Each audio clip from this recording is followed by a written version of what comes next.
The FBI has found that states which implement and use the death penalty as a form of capital punishment have much higher murder rates than those that do not use it at all. So now I ask, why must we waste taxpayer money in order to enforce a capital crime punishment that has no direct benefit to us as individuals or our society as a whole? I affirm the proposition that a moral society ought to abolish the death penalty altogether. A moral society is defined as a community in which citizens follow a certain code of conduct and regulations that allow each citizen to live harmoniously with each other. The death penalty is defined as a punishment of execution towards convicted criminals of a capital crime. My value is morality. Morality is established as an extent to which an action is seen as right or whether it is wrong. According to a set system, this is all done according to a set system of values and morals, which are seen as a conduct for citizens in a community. My value criterion is to uphold morality. The death penalty has plagued our nation since its founding, and with countless executions of those wrongfully convicted, and also dividing our communities due to racial bias and implications, it also has an overall lack of deterrent effect of criminal activity. The issue of innocence in these unjust trials has altered the debate on the majority of execution trials. The death penalty has resulted in deaths of innocent lives, from the victims who were never fully justified to those who were wrongfully put to death even though they were innocent after the execution. The Death Penalty Information Center has stated that since 1973, there have been 195 people who were exonerated or freed in the United States only after they were both wrongfully convicted, imprisoned, and eventually executed. The Innocence Project explains that their efforts and success are in defending these wrongfully convicted of crimes, whether it is due from an eyewitness misidentification, racial bias, and police and prosecutor misconduct. In an article by Capital Punishment and Context, they revealed that 50% of murder exonerations between 1989 to 2003 had eyewitness misidentification to blame. The death penalty has claimed the lives of countless criminals, those wrongfully convicted, and causing these families of victims to never get the full justification that they deserve by robbing the life of someone who was innocent in the murdering of their loved ones. Many of these factors contribute to the amount of wrongfully sentenced capital punishments, but none can justify the final decision to murder through the power of government authority. False confessions, which seem uncommon and rare, have been reported to result in a whopping 15% of exonerations, as claimed by the University of Michigan. These false confessions have been a result of mental instability, desire to appease authority, and inhumane interrogation techniques. With constant pressures from society to get justice for crimes that happen, especially in tight-knit communities, this law enforcement has been pushed to convict suspects even though there is not substantial evidence to back their claims. This upholds the value of moral legality, because a moral society will advocate for proper legal action and conduct in order to respect a fair trial and consensus. My next topic consists of disproportionate racial impacts in communities without a moral legal system. With biased communities, eyewitnesses, and prosecutors, the death sentence has become a weapon for discrimination by those who have racial bias. Disproportionate racial impacts have come as a result of skewed convictions.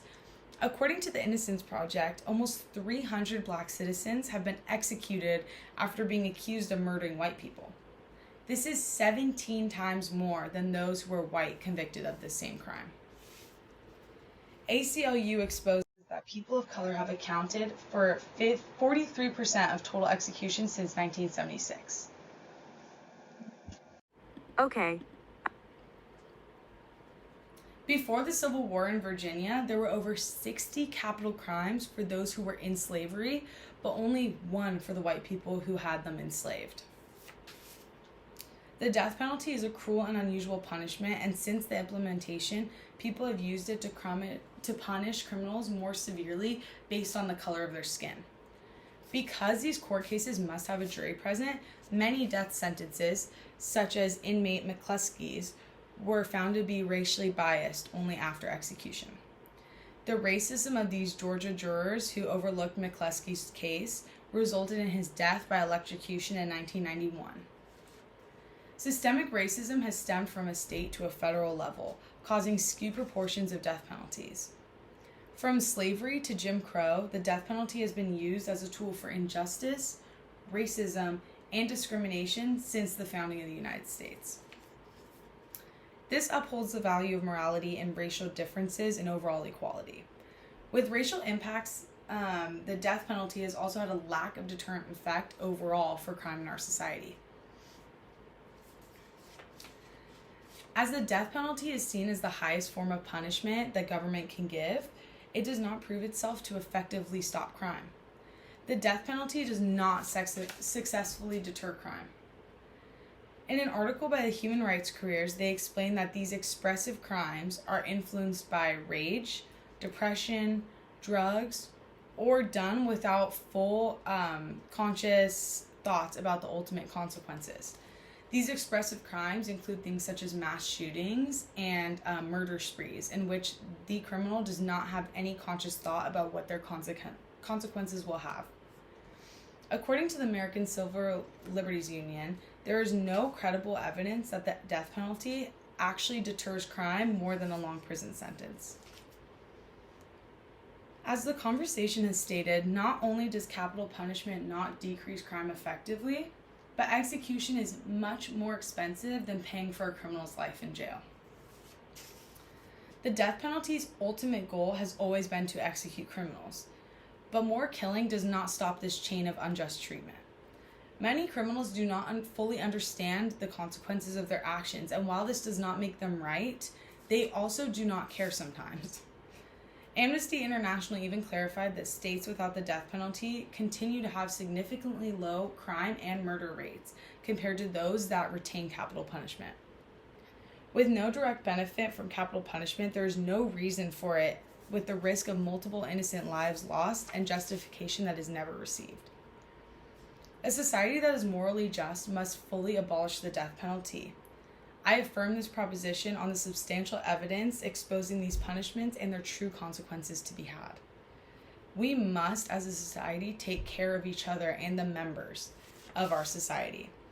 It is only fair that these victims of crime know that their assailant will never see the light of day again, being held for a life prison sentence.